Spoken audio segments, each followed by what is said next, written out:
ఒకే చోట ఒకే టేబుల్ దగ్గర కూర్చున్నారు. కలిసి మద్యం సేవించారు. నవ్వుతూ మాట్లాడుకున్నారు. కానీ కొద్దిసేపటికే అదే స్నేహం రక్తపాతంగా మారింది. మాటలతో మొదలైన చిన్న వివాదం క్షణాల్లోనే కత్తులు, బీర్ బాటిళ్ల వరకు వెళ్ళింది.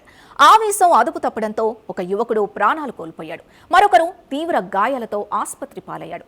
కొన్ని నిమిషాల కోపం రెండు కుటుంబాల జీవితాల్ని శాశ్వతంగా మార్చేసింది. అసలు ఇద్దరి మధ్య వివాదానికి కారణమేంటి? మద్యం మత్యే ఈ హత్యకు కారణమా, లేక దీని వెనుక ఇంకా బయటకు రాని నిజాలేవైనా ఉన్నాయా? Let's watch.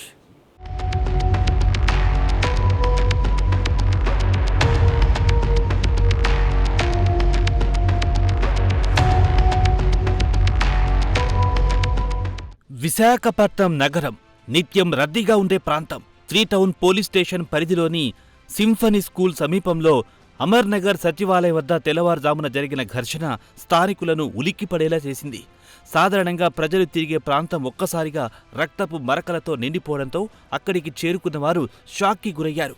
గంగాధర్, శివకుమార్ అనే ఇద్దరు యువకులు అమర్ నగర్ సచివాలయం ఆవరణలో మద్యం సేవించారు. చాలాసేపు కలిసి ఉన్న వారిద్దరి మధ్య ఏదో విషయంపై మాటమాట పెరిగింది. మొదట సాధారణ వాగ్వాదంలా కనిపించిన వివాదం క్రమంగా తీవ్ర ఘర్షణగా మారింది.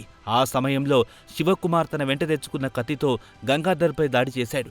ప్రాణాలు కాపాడుకునేందుకు గంగాధర్ అక్కడే ఉన్న బీర్ బాటిల్తో ఎదురు దాడికి దిగాడు. ఒకవైపు కత్తిపోట్లు, మరోవైపు బీర్ బాటిల్తో దాడి. క్షణాల్లోనే ఆ ప్రాంతం రణరంగంగా మారిపోయింది.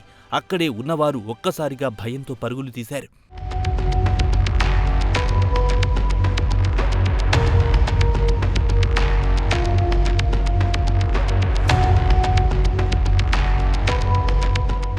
దాడిలో తీవ్రంగా గాయపడిన గంగాధర్ను వెంటనే కేజీహెచ్కు తరలించారు. అయితే చికిత్స పొందుతూ గంగాధర్ మృతి చెందాడు. మరోవైపు గాయపడిన శివకుమార్ కూడా ఆసుపత్రిలో చికిత్స పొందుతున్నాడు. ఒకే ఘర్షణ ఒకరి ప్రాణాలను బలి తీసుకోక మరొకరిని ఆసుపత్రి పాల్చేసింది. ఘటనా స్థలానికి చేరుకున్న పోలీసులు అక్కడ లభ్యమైన ఆధారాలను సేకరించి ప్రత్యక్ష సాక్షుల నుంచి వివరాలు తెలుసుకున్నారు.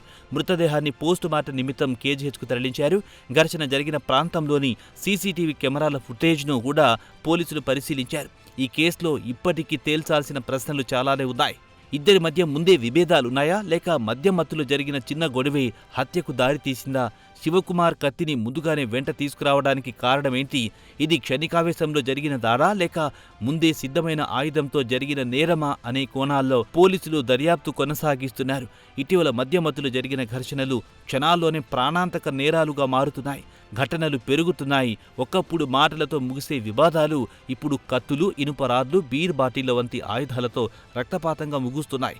కోపం, మద్యం, క్షణికావేశం ఈ మూడు కలిసి వస్తే ఫలితం ఎంత విషాదకరంగా ఉంటుందో ఈ ఘటన మరోసారి గుర్తు చేసింది.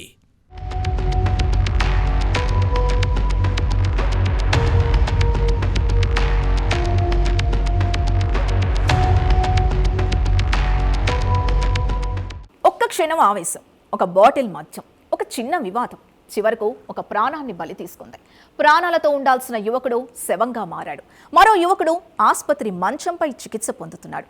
ఒకరి కుటుంబంలో తీరని విషాదం మిగిలితే మరో కుటుంబానికి చట్టపరమైన పోరాటం మొదలైంది. కోపం చల్లారిపోతుంది, మద్యం మత్తు దిగిపోతుంది.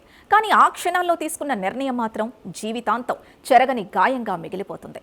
ప్రతి చిన్న వివాదాన్ని హింసతో కాకుండా సహనంతో ముగిస్తేనే ఇలాంటి రక్తపాతాలకు అడ్డుకట్టపడుతుంది.